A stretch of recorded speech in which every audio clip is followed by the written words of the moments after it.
Hello students, आप सभी का बहुत बहुत स्वागत है। मैं हूं बालमुकुंद मौर्य और आप देख रहे हैं ज्ञान एक्सपी। तो आज की क्लास में हम डिस्कस करेंगे जनरेशन ऑफ कंप्यूटर की पीढ़ियां। और इससे पहले की क्लास में हम लोगों ने डिस्कस किया था हिस्ट्री ऑफ कंप्यूटर। इन दोनों टॉपिक से काफ़ी सारे क्वेश्चंस ट्रिपल सी एग्जाम या अदर कम्पिटिटिव एग्जाम्स जो कंप्यूटर से रिलेटेड क्वेश्चंस पूछे जाते हैं इसमें आते हैं क्वेश्चंस। तो यहाँ पे हर एक क्लास के लास्ट में हम क्वेश्चंस पूछते हैं, तो काफ़ी लोग मुझे कमेंट करके उनके आंसर्स देते हैं। तो अगर आप भी आंसर देंगे तो इससे बेनिफिट आप ही का होगा। तो हम ये उम्मीद करेंगे कि इस क्लास के लास्ट में जो भी क्वेश्चंस हम पूछने वाले हैं उसके आंसर्स आप जरूर कमेंट करके बताएंगे।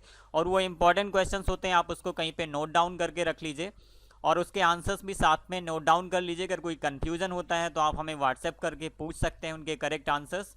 ओके, तो जल्दी से आइए। अगर हमारे चैनल को अभी तक आपने सब्सक्राइब नहीं किया है तो सब्सक्राइब कर लीजिए, ताकि आने वाले दिनों में जो भी हमारे थ्रू वीडियोज़ अपलोड होंगे उसके नोटिफिकेशंस आपको मिल जाएंगे। इसके लिए आपको बेल आइकन को भी प्रेस करना होगा और प्लस हमारे वीडियोज़ को आप दूसरे लोगों को भी सेंड कर सकते हैं, शेयर कर सकते हैं। ओके, तो आइए देखते हैं सबसे पहला टॉपिक क्या है। तो सबसे पहला जनरेशन्स की बात करेंगे यहाँ पे। और ये जनरेशन्स हमारी टोटल 5 जनरेशन्स हैं कंप्यूटर की। और इन जनरेशन्स को टेक्नोलॉजी के आधार पर अलग अलग कैटेगराइज किया गया है। तो सबसे पहली जनरेशन है फर्स्ट जनरेशन, जिसका ड्यूरेशन है 1946 टू 1954। तो यहाँ पे कई सारी बुक्स में आपको अलग अलग मिलेगा, ये काफ़ी सारा कन्फ्यूजन रहता है, लेकिन मैं कई सारी बुक्स से मैच करके यहाँ पे लेके आया हूँ ताकि कोई कन्फ्यूजन ना हो। तो यहाँ पे जो फर्स्ट जनरेशन है उसका जो ड्यूरेशन है वो 1946 टू 1954 है। ओके, इस जनरेशन में जो मेन टेक्नोलॉजी यूज होती थी उसको हम बोलते हैं वैक्यूम ट्यूब, और इसको अच्छी तरीके से याद कर लीजिए। जो हमारी फर्स्ट जनरेशन कंप्यूटर है उसमें जो टेक्नोलॉजी यूज होती थी वैक्यूम ट्यूब यूज होता था। और वैक्यूम ट्यूब का एग्जांपल आप जो 100 वाट का बल्ब होता है उस टाइप का कुछ इसका शेप होता था, उसी टाइप का कुछ वैक्यूम ट्यूब होता था। और इसको हम एक और नाम से भी जानते हैं, वैक्यूम वाल। ओके, तो यहाँ पे कुछ पॉइंट्स में हमने काफ़ी सारी डिटेल्स समराइज कर दी है। तो यहाँ पे देखिए, the first generation of computer use vacuum tube, already हमने बता दिया है। The vacuum tube was developed by, तो यहाँ पे ये काफ़ी इंपॉर्टेंट क्वेश्चन है कि वैक्यूम ट्यूब किसने डेवलप की थी या किसने खोज की थी। तो ली डी फॉरेस्ट एक साइंटिस्ट थे जिन्होंने वैक्यूम ट्यूब को डिज़ाइन किया था, डेवलप किया था। और किस ईयर में किया था? 1908 में। ओके, तो ये इंपॉर्टेंट है, इससे रिलेटेड कई सारे क्वेश्चंस पूछे जाते हैं। वैक्यूम ट्यूब किसने डिज़ाइन किया? तो ली डी फॉरेस्ट। किस ईयर में किया था? 1908 में। अगला पॉइंट है स्टोरेज। तो यहाँ पे जो फर्स्ट जनरेशन थी उसमें जो स्टोरेज के लिए हम टेक्नोलॉजी यूज करते थे या जो मेथड यूज करते थे वो था मैग्नेटिक ड्रम या टेप्स यूज होते थे। और यहाँ पे मैग्नेटिक कोर प्राइमरी मेमोरी के लिए यूज होता था, जबकि ये मैग्नेटिक ड्रम्स हमारे सेकेंडरी मेमोरी के लिए यूज होते थे। ओके, इसको भी कई सारे क्वेश्चन इससे पूछे जाते हैं, तो इसको भी कहीं पे अलग से नोट डाउन कर लीजिए। The input of the computer was through punch card. तो जो फर्स्ट जनरेशन के कंप्यूटर्स थे उसमें जो इनपुट दिया जाता था वो पंच कार्ड के थ्रू इनपुट देते थे, या फिर पेपर टेप्स आते थे इनपुट देने के लिए। तो इनका यूज होता था इनपुट देने के लिए। उस टाइम पे कीबोर्ड, माउस या टच स्क्रीन इस टाइप की कोई टेक्नोलॉजी नहीं थी। तो फर्स्ट जनरेशन में हम यूज करते थे पंच कार्ड या पेपर टेप्स इनपुट के लिए। अगला पॉइंट है the output was displayed as print outs. तो यहाँ पे जो आउटपुट था उस टाइम पे मॉनिटर टाइप का कोई भी डिवाइस नहीं था या कोई भी मेथड नहीं था। तो उस टाइम पे जो भी आउटपुट होता था उसको प्रिंट आउट करते थे पंच पेपर पे या पेपर टेप्स पे। ओके, नेक्स्ट है यहाँ पे एग्जांपल ऑफ। कई बार पूछा जाता है कौन कौन से कंप्यूटर्स हैं जो फर्स्ट जनरेशन के थे, या उसमें से कई ऑप्शंस दे देते हैं कि पूछते हैं कि इसमें से कौन सा फर्स्ट जनरेशन का कंप्यूटर है।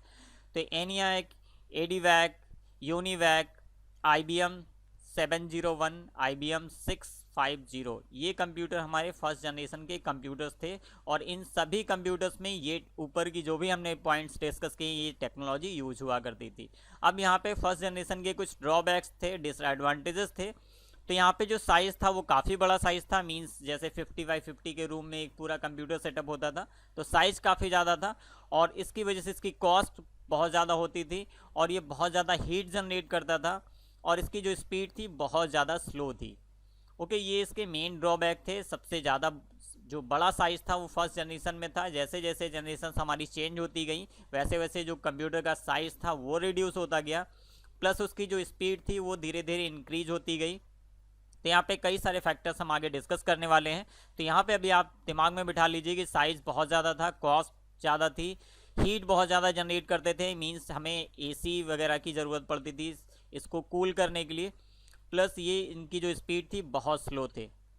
ओके, अब देखते हैं सेकंड जनरेशन। तो सेकंड जनरेशन में जो टेक्नोलॉजी यूज होती थी वो है हमारा ट्रांजिस्टर्स।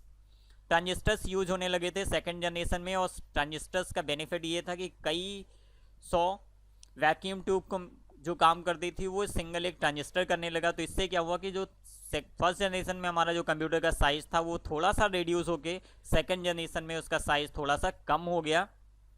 तो यहाँ पे फर्स्ट पॉइंट देखते हैं, transistor replace the vacuum tube. तो यहाँ पे ट्रांजिस्टर्स ने वैक्यूम ट्यूब को रिप्लेस कर दिया था, मींस वैक्यूम ट्यूब की जगह पे ट्रांजिस्टर्स यूज होने लगे थे सेकंड जनरेशन में। और ट्रांजिस्टर्स के जो जनक हैं या जिन्होंने डेवलप किया, डिज़ाइन किया, विलियम साकले इनका नाम है। इन्होंने ट्रांजिस्टर का आविष्कार किया था किस ईयर में? 1947। और इसको याद करने के लिए सबसे अच्छी बात यह है कि हमारा देश भी इसी ईयर में आज़ाद हुआ था, 1947 में। और ट्रांजिस्टर्स का भी आविष्कार इसी ईयर में हुआ था। किसने किया था? विलियम साकले। ओके, और अब थर्ड पॉइंट हम डिस्कस करेंगे। प्राइमरी मेमोरी में यहाँ पे मैग्नेटिक कोर यूज होते थे, जैसे कि फर्स्ट जनरेशन में जो यूज हुआ करता था वही सेकेंड जनरेशन में भी वही स्टोरेज के लिए यूज करते थे।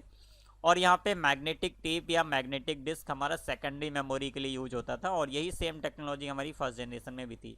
तो यहाँ पे चेंजेस क्या हुए हैं? सिर्फ वैक्यूम ट्यूब के जगह पे ट्रांजिस्टर्स यूज होने लगे।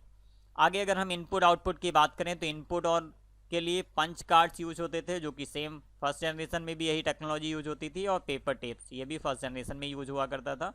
जो आउटपुट था हमारा वो प्रिंट आउट्स में आते थे, मीन्स पंच पेपर पे इसका आउटपुट आता था। तो यहाँ पे जो फर्स्ट जनरेशन और सेकंड जनरेशन में जो चेंज है वो सिर्फ ट्रांजिस्टर्स का चेंज है। वैक्यूम ट्यूब की जगह पे हम ट्रांजिस्टर्स यूज करने लगे थे।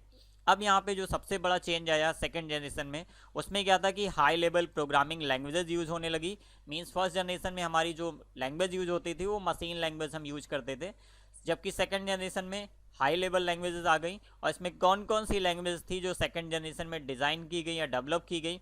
तो सबसे पहले लैंग्वेज है फोर्ट्रान, जो कि 1956 में आई। एल्गोल जो कि 1960 में आई। कोबोल जो कि काफ़ी पॉपुलर लैंग्वेज रही, 1962-1961 के बीच इसका डेवलपमेंट हुआ या विकास हुआ। और फोर्ट्रान इसमें से सबसे ज़्यादा पॉपुलर लैंग्वेज थी सेकेंड जनरेशन की, जिसका आज तक भी यूज होता है।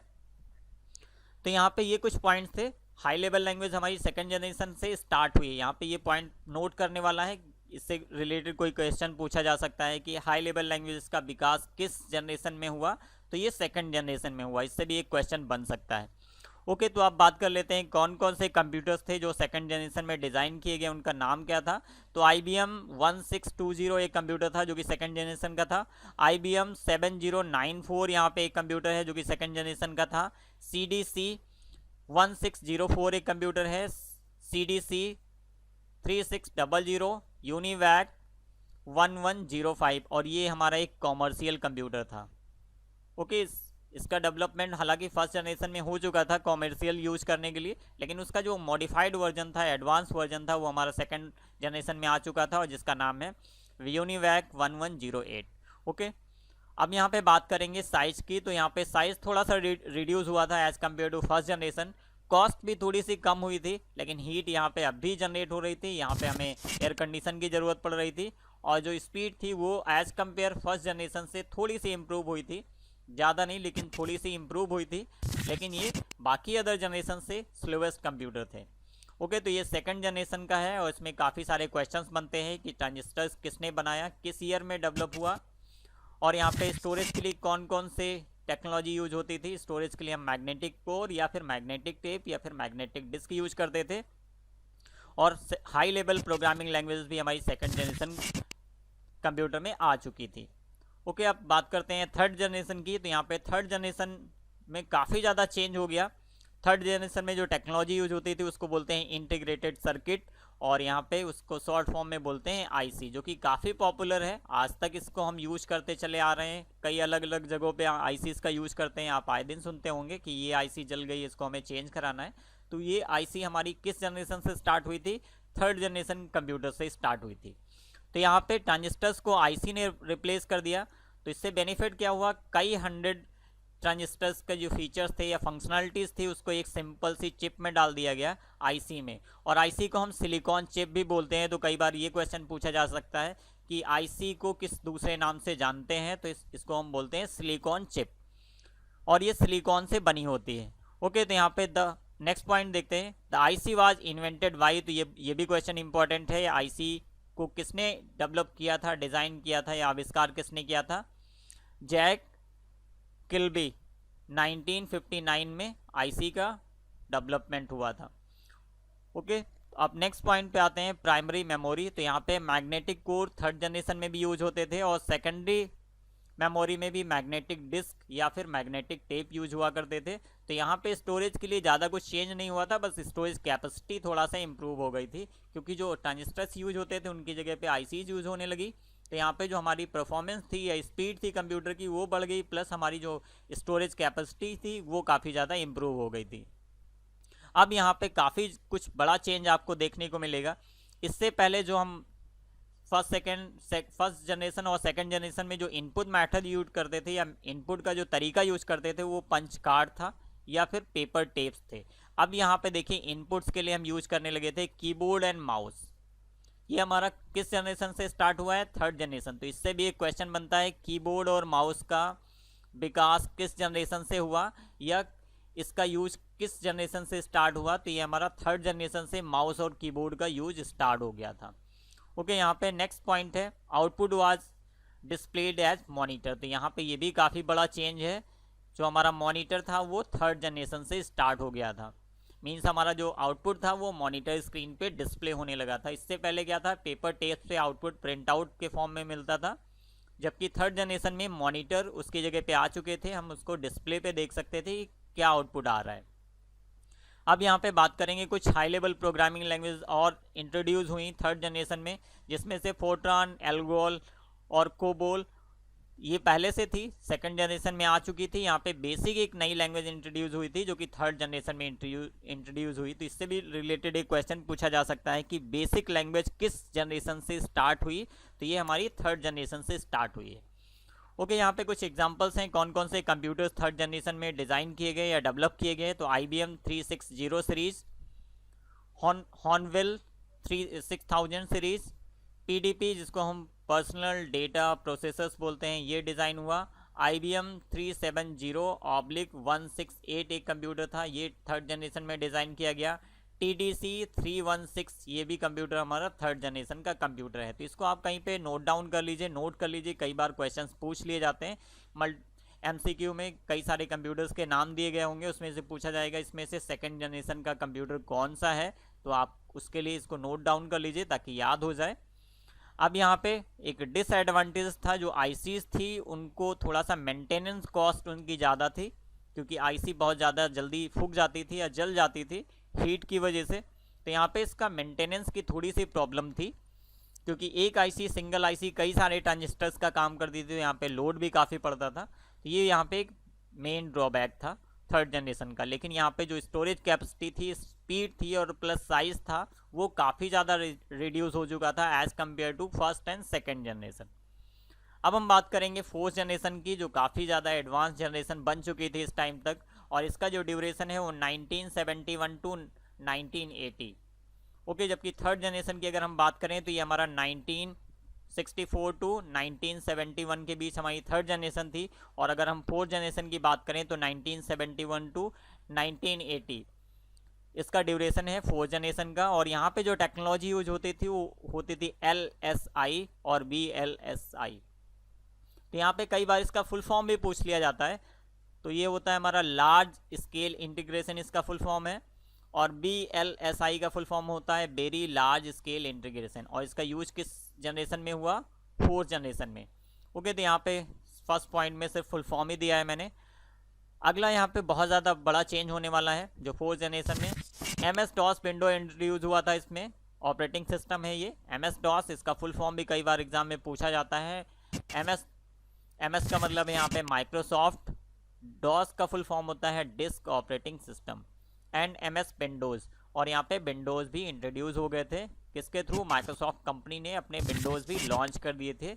कौन सी जनरेशन में? फोर्थ जनरेशन में। ओके, नेक्स्ट पॉइंट है all the high level language like C, C plus plus, D base. तो यहाँ पे ये लैंग्वेजेस नई इंट्रोड्यूस हो चुकी थी जो काफ़ी ज़्यादा पॉपुलर रही और आज की डेट तक इनका यूज़ हो रहा है। ये काफ़ी पॉपुलर प्रोग्रामिंग लैंग्वेजेस हैं। तो यहाँ पे ये हाई लेवल लैंग्वेज कुछ नई आ गई थी 4th जनरेशन में, जो काफ़ी ज़्यादा पॉपुलर थी। इसमें हम ड्राइवर्स लिखते थे और कई सारे एप्लीकेशंस भी इसमें डिज़ाइन करते थे। अगला सबसे बड़ा जो चेंज हुआ था वो हमारा 4th जनरेशन में था, GUI आ गया था, क्योंकि विंडोज़ इंट्रोड्यूस हुए थे। विंडोज़ में GUI था। GUI का कई बार फुल फॉर्म एग्जाम में पूछा जाता है, ग्राफिकल यूजर इंटरफेस इसका फुल फॉर्म होता है।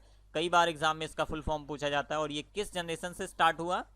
4th जनरेशन से। जबकि हमारा कीबोर्ड माउस किस जनरेशन से स्टार्ट हुआ था? 3rd जनरेशन से। ओके, यहाँ पे कुछ एग्जांपल्स हैं जो इस जनरेशन के कंप्यूटर्स थे। IBM 4341 ये कंप्यूटर था 4th जनरेशन का। DEC 10 ये भी 4th जनरेशन का है। स्टार 1000, TOP 11 ये हमारे 4th जनरेशन के कंप्यूटर्स थे। ओके, अब बात करेंगे हम 5th जनरेशन की। इसकी ड्यूरेशन है 1982, आज कंटिन्यू है। अभी नेक्स्ट जनरेशन होगी, जो भी इस समय करंट टाइम चल रहा है वो 5th जनरेशन चल रही है। और इसमें जो टेक्नोलॉजी यूज होती है उसको हम बोलते हैं artificial intelligence, AI technology use होती है। और ये बहुत बड़ा चेंज लेके आई है, क्योंकि हम इसी वजह से बहुत सारे मल्टीपल काम्स अपने कंप्यूटर्स के थ्रू कर सकते हैं। और प्लस हमारे जो कंप्यूटर्स की जो थिंकिंग पावर है इसी वजह से बढ़ रही, काफ़ी कुछ एडवांस हो रहे हैं, ऑटोमेटेड हो रहे हैं सिस्टम। रोबोटिक्स का कॉन्सेप्ट आ चुका है AI की वजह से। कई सारे रोबोट्स आप सुनते होंगे कि वो एक तरीके से ह्यूमन बीइंग के तरीके से बिहेव करते हैं। तो उसका मेन रीज़न ये है कि इस जनरेशन में हम AI का यूज कर रहे हैं।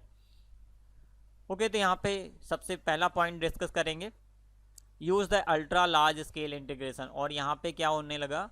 ULSI का यूज होने लगा। जबकि हमारा जो 4th जनरेशन था उसमें LSI BLSI यूज होता था, और इसमें 5th जनरेशन में हम ULSI यूज करने लगे, means ultra large scale integration. Next point है 64 बिट के माइक्रो प्रोसेसर आ गए। जबकि 3rd जनरेशन और 4th जनरेशन की अगर बात करें तो उस समय तक जो हमारे माइक्रो प्रोसेसर थे वो 32 बिट के थे। और यहाँ पे जैसे ही 5th जनरेशन हमारी स्टार्ट होती है तो यहाँ पे जो प्रोसेसर्स थे वो 64 बिट के हो गए। और यहाँ पे प्रोसेसर 32 बिट 64 बिट का मतलब क्या होता है पहले वो भी आप समझ लीजिए। 64 बिट का मतलब होता है कि at a time maximum 64 bit data को प्रोसेस कर सकता है प्रोसेसर। जबकि 32 बिट के जो प्रोसेसर्स होते हैं वो at a time maximum 32 bit data को प्रोसेस कर सकते हैं। तो यहाँ पे देखिए जस्ट डबल स्पीड का डिफरेंस है। अगर हम 64 बिट का प्रोसेसर यूज कर रहे हैं मीन्स वो 64 बिट डेटा एक साथ प्रोसेस कर रहा है, और जबकि 32 बिट सिर्फ 32 बिट मैक्सिमम डेटा प्रोसेस कर सकता है। तो यहाँ पे स्पीड जस्ट डबल हो जाती है 64 बिट में।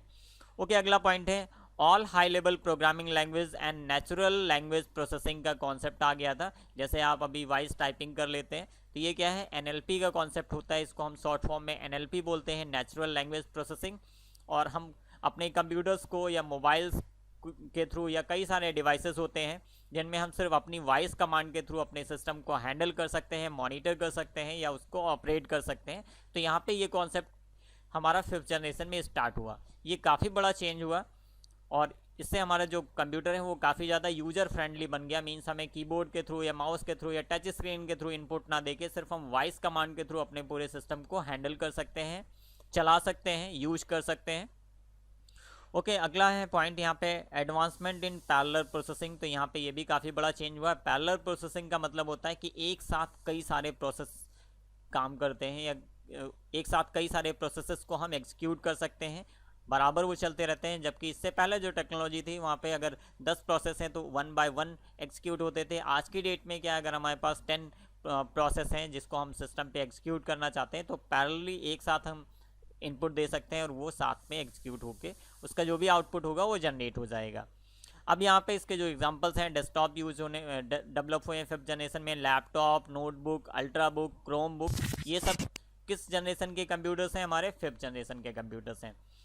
ओके, तो अब हम यहाँ पे कुछ इसी से रिलेटेड इंपॉर्टेंट क्वेश्चंस पूछ रहे हैं जिसके आंसर आप हमें कमेंट करके बताइएगा। ये काफ़ी इंपॉर्टेंट क्वेश्चंस हैं।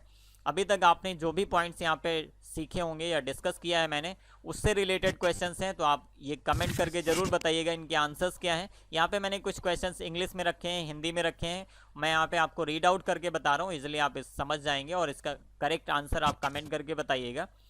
What technology use in third generation, तो थर्ड जनरेशन में कौन सी टेक्नोलॉजी का यूज होता था। अगला क्वेश्चन है mouse and keyboard introduce in which generation, तो माउस और कीबोर्ड किस जनरेशन में इंट्रोड्यूस हुए थे। वैक्यूम ट्यूब के आविष्कारक कौन थे, उनका नाम बताना है आपको। What is the full form of DOS, DOS का फुल फॉर्म बताना है। हाई लेवल प्रोग्रामिंग लैंग्वेजेस का प्रयोग किस जनरेशन से स्टार्ट हुआ, ये क्वेश्चन है, इसका आंसर आपको बताना है कमेंट करके। What is the full form of ULSI।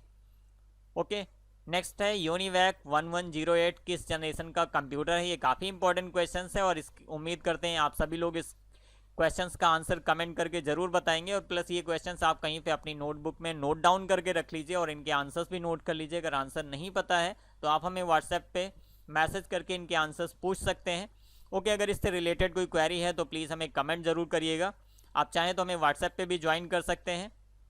अगर ये वीडियो पसंद आया तो प्लीज़ नीचे देखिए लाइक का बटन ब्लैक कलर का दिया होगा, उसको प्रेस करके आप नीला कर दीजिए। प्लस हमारे चैनल को अगर अभी तक सब्सक्राइब नहीं किया है तो सब्सक्राइब बटन पे क्लिक करके सब्सक्राइब कर लीजिए, साथ में बेल आइकन को भी प्रेस कर लीजिएगा। अगर आपके पास कोई क्वेश्चन है या कुछ हमें मैसेज देना चाहते हैं तो हमें आप मेल कर सकते हैं info.gyanxp@gmail.com पे। आप चाहें तो हमें व्हाट्सएप पे ज्वाइन करके अपने क्वेश्चन पूछ सकते हैं या फिर हमें फेसबुक या ट्विटर पे भी ज्वाइन कर सकते हैं। ये हमारा फेसबुक पेज है ज्ञान एक्सपी, आप सर्च करेंगे फेसबुक पे आपको मिल जाएगा। ट्विटर पे आप @ज्ञान एक्सपी सर्च करेंगे तब भी मिल जाएगा। ओके, तो इस वीडियो लेक्चर में बस इतना ही। अगर वीडियो पसंद आया तो प्लीज़ लाइक करिएगा। ये वीडियो आप अपने फ्रेंड्स के साथ भी शेयर करिएगा ताकि ये नॉलेज उन लोगों तक पहुँचे। अगर इससे रिलेटेड कोई क्वेरी है तो आप प्लीज़ हमें कमेंट कर सकते हैं, व्हाट्सएप कर सकते हैं। Okay, thank you for watching. मिलते हैं एक नए टॉपिक के साथ एक नए वीडियो में। Bye bye.